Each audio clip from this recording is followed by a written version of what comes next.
And this panel is going to be about breaking, disrupting, and how to take these disruptions to the market. And my pleasure to introduce Ayan Mukherjee. He is the President and COO, Chief Operating Officer of Infogain. And previously, he was President and board member of Zinnov, where he was helping Fortune 500 companies to disrupt through the digital transformation and other means. So my name is Ashish Khan. I am part of the organizing team, and I put together most of the content here.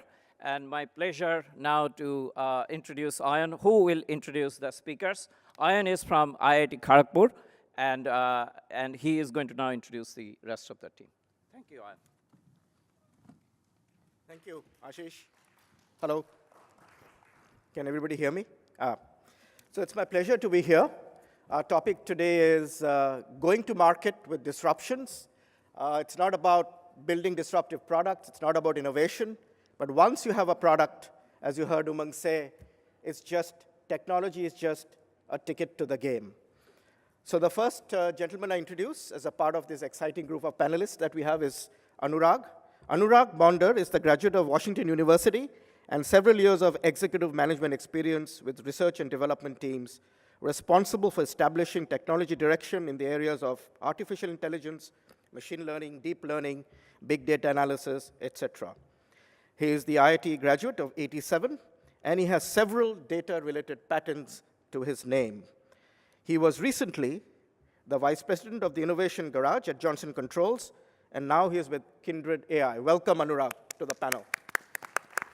It's also my pleasure to introduce Debashish Saha, who works in the platform group as the vice president of engineering at Intuit. He is a graduate of MIT, the executive education program of Wharton, and he's also a graduate of IIT. And it's also my first pleasure to get to know President's Gold Medal. That's what he got when he graduated from IIT. And he has 8 patents and several publications to his name. Welcome, Debashish. Last and not least, Chandar Venkatraman. Chandar Venkatraman is a general manager at AWS, Amazon Web Services. Some of you may also know Chandar from his earlier days at Vidya Mandir Institute. He attended Arizona State University and the University of California at Berkeley. Like Debashish, he worked as a product management executive at Intuit also, as well as a senior director of products at Yahoo. Welcome, everybody. So what I thought was just before we get to the panelists, we have 35 minutes to go, and we have a clock here. I'll take just 2 or 3 minutes and introduce the topic and the framework in which we will have this discussion. Digital disruption is at the heart of every discussion that I have with CXOs today. It's not surprising that it presents the most significant challenge when we discuss business processes with respect to digital disruption. I hope this works. So we are all aware 20 years ago, Clayton Christensen's definition of digital disruption. And I'll read it out for you guys. A disruption displaces an existing market, industry, or technology. Displaces an existing industry, market, industry, or technology, and produces something new and more efficient. But the key is, as opposed to something being incremental. And that's not wanting to argue with what Mr. Christensen has said, but today we will touch upon the topic whether disruption and incremental are oxymorons, or disruption can also be incremental. And I think that's an important thought for us to keep in mind. But why are we talking about disruption? Why is the theme in today's topic creative disruption in today's session that we are having here today? And the reason for this is what I call, this is the time for perfect storm. And why is it the perfect storm? The cost of compute and sensing is down. Sensors are less than 10 cents a sensor, right? Cost of knowledge has gone down. And lastly, cost of prediction, that's cost of algorithms. So when you combine cost of prediction, cost of knowledge, and cost of compute and sensing, this is what I call is a perfect storm. And they give rise to fundamental platform disruptors, is what I call, through intelligence and automation. So platform disruptors like cloud, sensor technology, GPUs, blockchain, artificial intelligence, bots, everything. So disruption today needs a platform. And the origin of this platform is the confluence of all these technologies together, and that's what's happening today. So that's one thought for us to keep in mind. And my last slide before we get into the panel discussion, and this is a very interesting article that I just read a few weeks ago, and this is a 2x2 framework. It's an HBS article, and it's by Gans, Stern, and Scott, and you can refer to it, and this is something for us to keep in mind. There are a lot of entrepreneurs, there are a lot of technologists that are launching new products. It's a simple 2x2. It's a very simple. And they call it the entrepreneurial strategy compass. And if you take a look at this, look at the x-axis is collaborate and compete. And if you look at the y-axis, it is storm a hill or build a moat. So when you're building a product, when you're going to market with a product, it's a very simple 2x2. Do you want to take competition head on, or do you want to collaborate? Do you want to go straight directly at them, or do you want to play in the value chain? And by the way, you don't have to have absolute clarity right in the beginning as you look at this matrix. You might decide that you want to be an architectural platform player, which is, I want to compete, yet I want to build a moat, and I'll give you some examples. Or you might want to say that I want to be a disruptive player, right? I want to compete, and I want to take the issue head on. And it all depends upon your technology and strategy, and ultimately going to market, which is the topic of the discussion today. And here's the first example. All of you have heard of AA, Automation Anywhere, and I have two examples here, one old and one new. We know about Dolby. Dolby's go-to-market is build a moat around its intellectual property, and Dolby's in Yamaha systems, in Bose systems, all of it, and that's Dolby's go-to-market. We've all heard of Automation Anywhere. It's the latest unicorn right here in Santa Clara, and they're the global leaders in building bots, similar technologies. Practo and Coursera. Very different. Practo first decided that, Practo is an Indian healthcare startup, right? They first decided that they would go to market and build a platform for doctors directly, but they didn't do well. So they went back, and they're a value chain player in their going to market strategy, and they have pharmacies, they have patients, they have doctors, all of it. Over 200,000 doctors are on Practo. Similarly, Coursera, and this is an education management system where they are playing in the overall value chain. Architectural, Airbnb, Google, Facebook. So it's a combination of building intellectual property at the same time to compete head-on, but they're playing as a platform player, right? So we know the success of Google, we know the success of Facebook, and then all of us know that the recent IPO for Roku. Why is Roku doing so well? Again, they're a platform player. They bring together the content providers all together in one simple, easy-to-use platform, and that's the strategy for Roku. Last and not least, we've all heard of these two players, right? Netflix and Tesla. Netflix took the video distribution system head-on. Blockbuster thought, oh, they'll just go away. But before they knew it, they went away. Tesla took the electric car market. And by the way, Tesla wasn't the first to go to market building electric vehicles. But they took the market head-on. Yes, they're having challenges in growth. But Tesla obviously has, when we talk of electric cars, and autonomous cars, it's synonymous with Tesla. So with this slide, just to summarize, you can have an intellectual property strategy for going to market. You can have an architectural strategy going to market where you want to compete and build a moat. Or you can have a disruptive, direct disruption strategy by going to market. Or you can be a value chain player.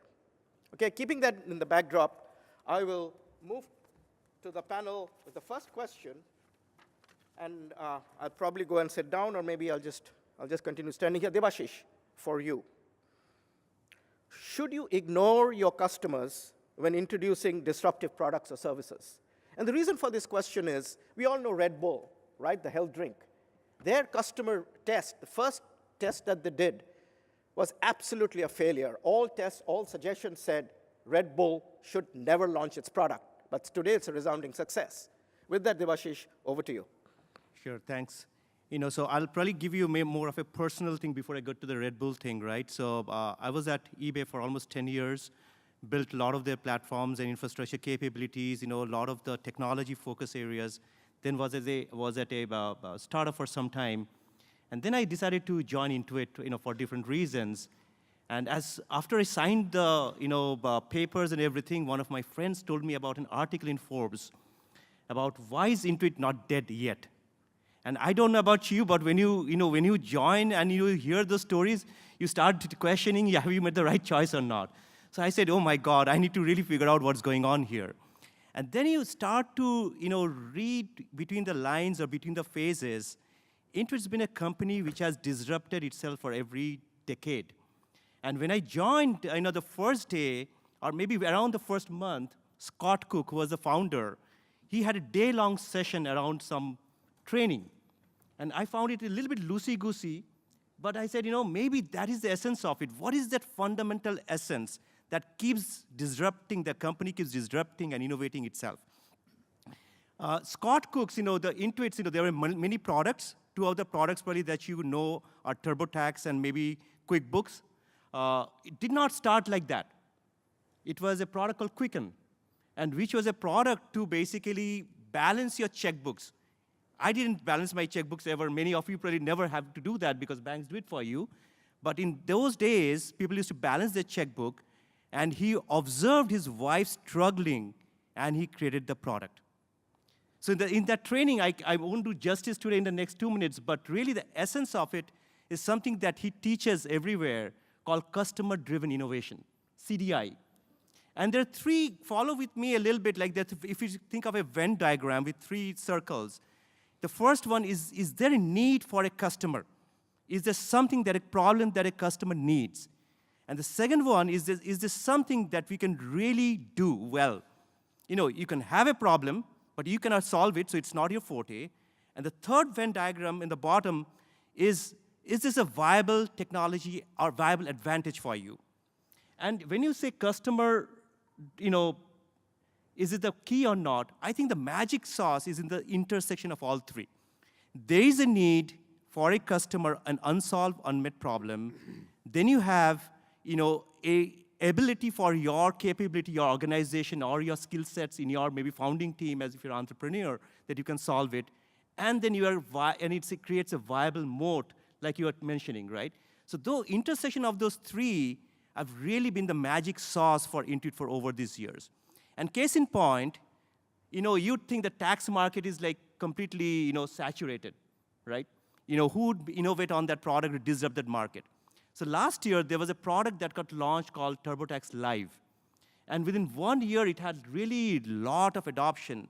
And I think I think 40 million people total subscribers for TurboTax, and maybe 2 or 3 million people use that, or maybe less than 1 million, around 1 million. But that's a huge from 0 to 1 million.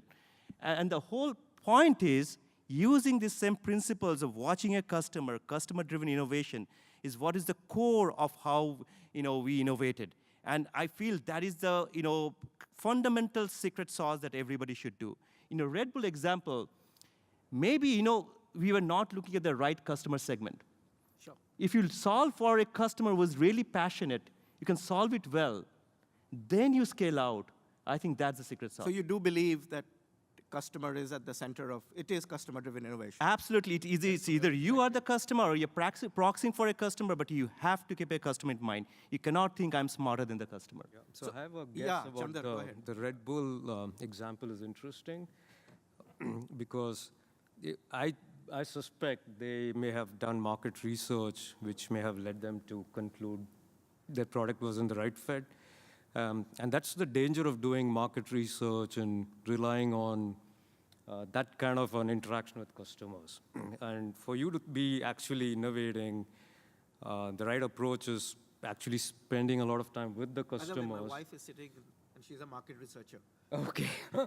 Yeah, nothing against market researchers, but some things to be said about if you add those kind of layers and rely on that kind of a survey and those kind of approaches and come to conclusions, and then you end up being surprised. And the Red Bull example does tell us that Red Bull was surprised. So I would actually guess that the way they immerse themselves into the customer may not have been the right thing. Right. But I wanted to make one more point about Debashish, you talked about the intersection. And many times I've seen the customer need is just not out there for us to really understand. And Amazon is a great example. We believe things may be going really well, the business may be thriving, and customers may look like they're really happy. But the underlying premise that they are always wonderfully dissatisfied. They may not know it. And that's the beauty of arriving at a customer need without the customer knowing that they have a need or you realizing that there's something that they may need. And a lot of examples like Amazon Prime, no customer came and told us we want something like that. They even were very happy even before that. But uncovering those ways by which we could delight the customer, and then you discover, yeah, there may have been a need that no one realized in the first place. Well, thank you. Anurag, you had experience in both large companies, small companies. So my question to you is that, do you really have to be the first to be disruptive? And there are various examples of both sides, right? But what is your view? My view? My view is don't be first. You don't want to be the Alta Vista of search engine, or there are many, many other examples. But, you know, there are people who are first in a segment, and they end up defining the whole segment. So I guess the answer is whatever you have, you, depending on your conviction, run with it. But yeah, it's obviously not necessary to be number one. Google was the 8th search engine. Facebook was probably the 11th social engine. So whoever you look at it, I don't think you will find too many firsts. Yeah, I have, a different view on that. I mean, being first definitely helps. Again, AWS, I'm going to start with the AWS example where, and it was the first in the cloud segment, and for like 6, 7 years, we had the luxury of no one else entering that market. For the reasons that the existing dominant players found it very convenient to kind of dismiss it or pretend there was not a need. No one would use it, or if maybe startups would use it, but not for something real. And then when that happened, maybe enterprises won't use it, but nothing mission critical. But if you step back and look at the first mover advantage, again, the cloud is one example. There are usually 2 things at play. How fast can you work on the technology and keep changing and evolving it? And then the second aspect is, how is the market expanding? A lot of times you find these 2 things operate at 2 different levels. Sometimes the market's quick to expand while the technology is remaining stagnant, or both are changing rapidly, or both are moving slowly, or the technology is changing where the market's like still not acting. And the first mover advantage typically comes when both the technology and the market are still not moving fast, or the market's moving at a faster rate than technology. And in those places, being first definitely helps. But I think, I also think, to Anurag's point, you really don't need to be the first, or the fact that you were first is kind of the starting point. But what do you do with it? How are you putting together a high-velocity organization to innovate and kind of capitalize on you being the first is what really matters. Because many examples where the second one to arrive is actually learning from the mistakes of the first and leapfrogging. We have heard a lot of those. I think I'll add to that. Basically, Intuit's a big AWS customer, and if you were to think of 2 companies who are the most customer-centric in the world, it'd be Amazon and Intuit, honestly. And there is an element to say, it doesn't matter if you're first or second or third. If you are iterating based on the customer needs, and what you said is interesting. It's not the obvious needs. It is the implicit needs that you're going to discover.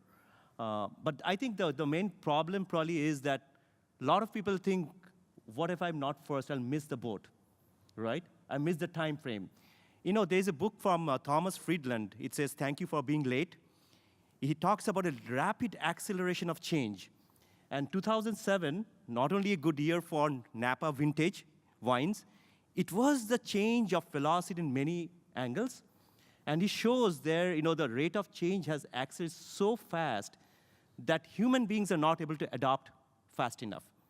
So in our lifetimes, you'll see many, many of such disruptive changes, and we just need to adapt to that.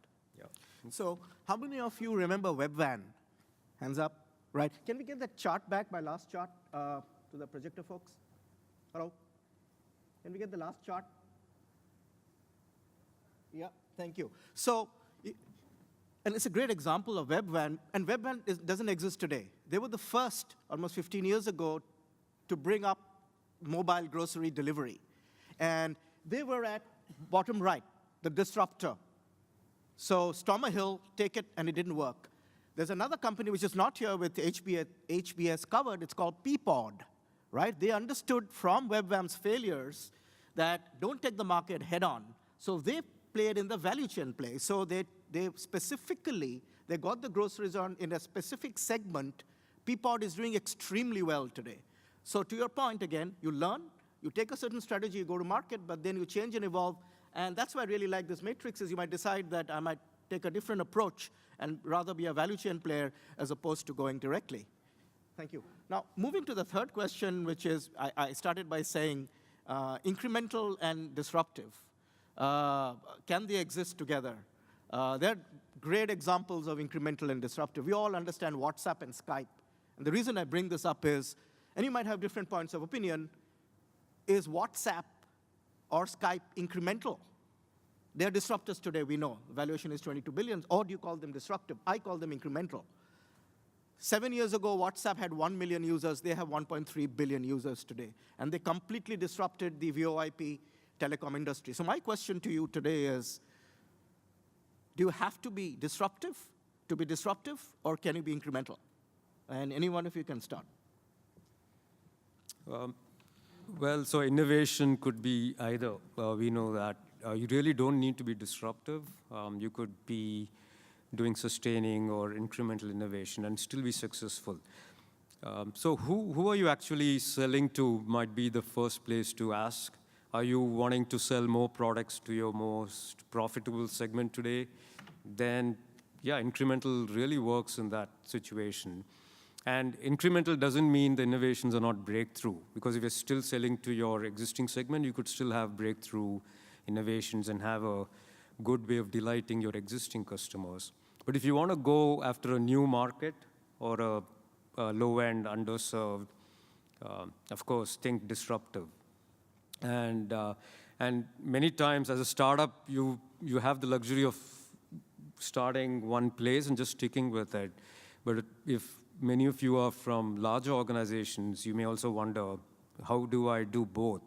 And the answer is, again, think about who you're selling to. And if you are being challenged by a disruptor, I would strongly recommend that you kind of start a new group that just focuses on the disruptive aspects, and instead of doing both within the same team, which is a recipe for disaster.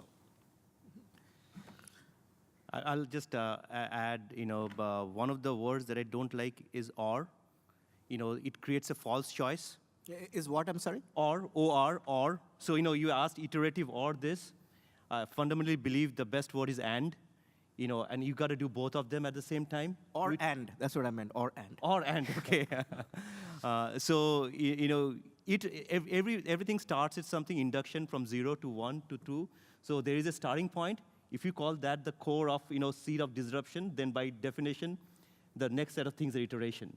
But you are starting somewhere, and you are always building on some ideas. That's a great point. So disruption also is not it's not a single point. It's not a snapshot. It's a process. And you have to start somewhere, and then whether you do incremental or disruption, it's, again, I go back to how is your organization structured for this high-velocity innovation? And you have to do that in either case. And it's a process. And you just can't rest on your laurels being the first or because you've disrupted. You have any views, Anurag? No, I really have no views on this. I'll move on to the next question, but the reason for my asking this is, while I was doing some research for this, and I'll read out the top 10 or 12 market cap companies and you just think through whether they've been incremental or, sorry, Debashish, or disruptive. WhatsApp, Facebook, Uber, Airbnb, Tesla, Coursera, Netflix, Practo, Paytm, AWS, and Alibaba. So just put these organizations in your mind, and then some of the answers come out. Is the way we innovate, is it changing? Is it becoming just a different way of these large market cap companies? Okay, moving on to the next question. This one for you, Anurag. Can large organizations successfully pursue disruptive innovation and take it to market? Is it easy for them as compared to smaller organizations? In other words, can elephants dance? I mean, I think Amazon is an example of a large company introducing many disruptions in the market all along in the last 10, 20 years. So the answer is one, my experience has been that while there is a lot of talent and very good visionaries at the top of the organizations, and I've worked in companies like EMC and a bunch of other Cisco's, but somewhere down the chain, middle of the chain, that quality of management breaks down. So a lot of vision and drive that the people at the executive level have gets lost in the middle management chain. And that's a challenge for everybody. And it amazes me that, Google, I understand. They have not introduced any single product of their own. They just keep acquiring. So YouTube is a success because they acquired YouTube. A bunch of other, you can look at a bunch of their examples. But Amazon, on the other hand, has organically introduced many new products in the market and have been successful at that. And it's a very large organization. So definitely it can be done. But I think what you're saying is a success but it has its own inertia too, right? And it's like, easy to fall in your recipe of success. But that is implicitly assuming that people at the top are not listening and are not aware of the changes going on. What I generally see is the opposite. People at the top are very aware of all the changes. They have a very strong desire of making changes. They really incentivize the employees to make the changes. But the drag of bureaucracy and the middle management, and I'm sorry for all those people who are in there, drags the company down. That's my view. Ashish? Yeah, so the classic example is, okay, let me ask the question. Do you know who invented the first digital camera? Kodak. Yes. What happened to them? So when it was invented by I think some Stevens, I don't remember the exact name. They said go away, don't ever mention this because nobody needs it. It was about 8 pounds in weight, 0.01 megapixels. Took almost 23 minutes to save an image to its cassette tape. The point is, the success of the existing market segments makes it harder for companies, big companies, right, to create that other momentum, which only a few companies do it well. So you need to be very self-aware that you have to be disrupted. You have to disrupt yourself. Yeah. Well, given the specs you have given, I think they made the right decision. It's the technology came and there was no need for the chemical thing and it just went away. Even if they had created a digital camera, they would have still lost out to iPhone. It just became a commodity. Yeah, I think the story there is also Kodak, who's doing film. Yeah. They wanted to protect their business, so they didn't tell that employee that invented it, no one needs it. They just told him or her, well, don't tell anyone you did this, because we still need to protect our film business. And that's the thing about large organizations. They have to start thinking about who would they be better cannibalized by themselves or by someone else? And if it's going to happen, might as well be yourself that's killing the business, not someone else. One more point I wanted to make about larger organizations. is about this whole process around you have to place your bets on several things. And Amazon is a good example, to Anurag's point. When you plant that many seeds, of course, there are going to be some saplings, and then you consciously decide which ones you want to protect and grow. And then at the end, what's going to happen is you're going to have one winner that just takes care of all the other losses. And that's a great model, very similar to how VCs operate. And for that, you have to have a culture of doing many things and being very tolerant with failures. In fact, it's a different question, what does failure mean at all? If you view all that as a learning opportunity, then, and you're assuming there's going to be one winner from all this, nothing is a failure. So, Ayan, why don't you start taking some questions from the audience? Yeah, so Let's do that. please, there's a mic. Please come by, ask questions for this great panel about disruptions. If you don't have any questions, then Ayan, you can try to finish up by another 2-3 minutes. Thanks. Yes, boss. So any questions? Okay, so why don't we move towards, please go ahead. Actually, my question is in a little bit different space. It's in the healthcare space. I worked for a company that was a startup 20 years back, ultrasound imaging. Those days, most of the systems used to be $350,000 systems.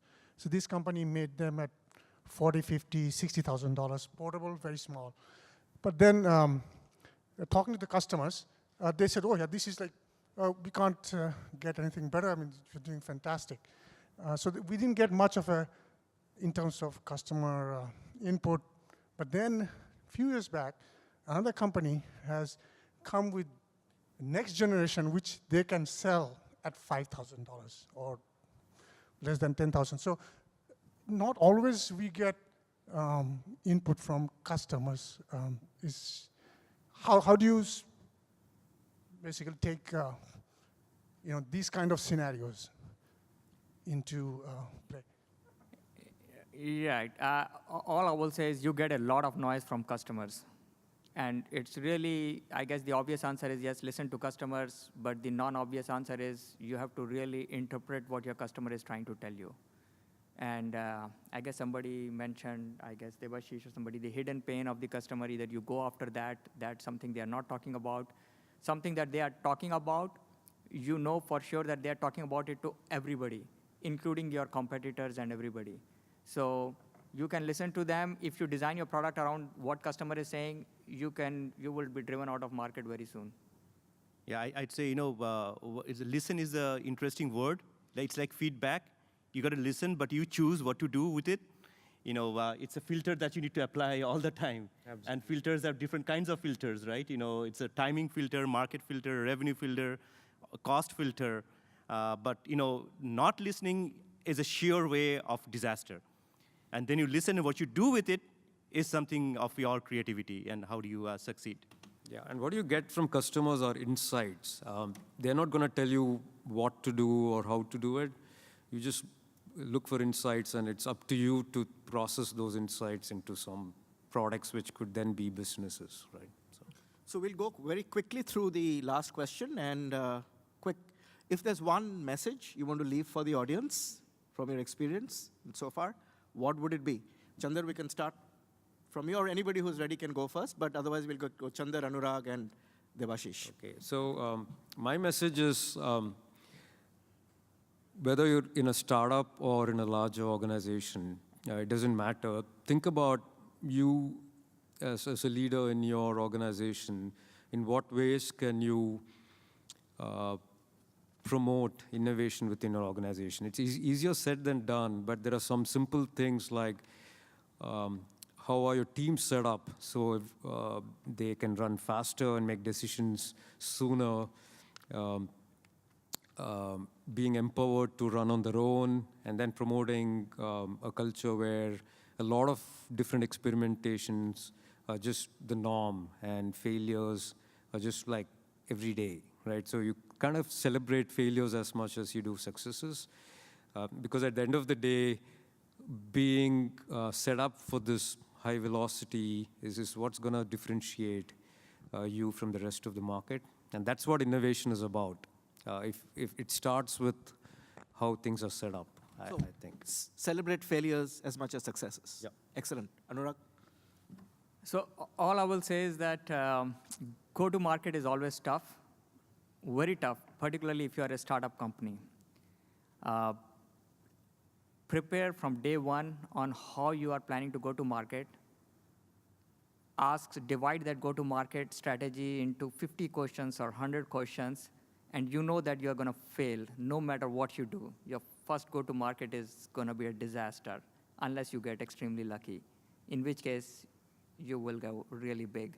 But once you fail, if you are not prepared for it, you won't even know how to iterate well on it, and you will always be responding as opposed to planning and executing on your plan.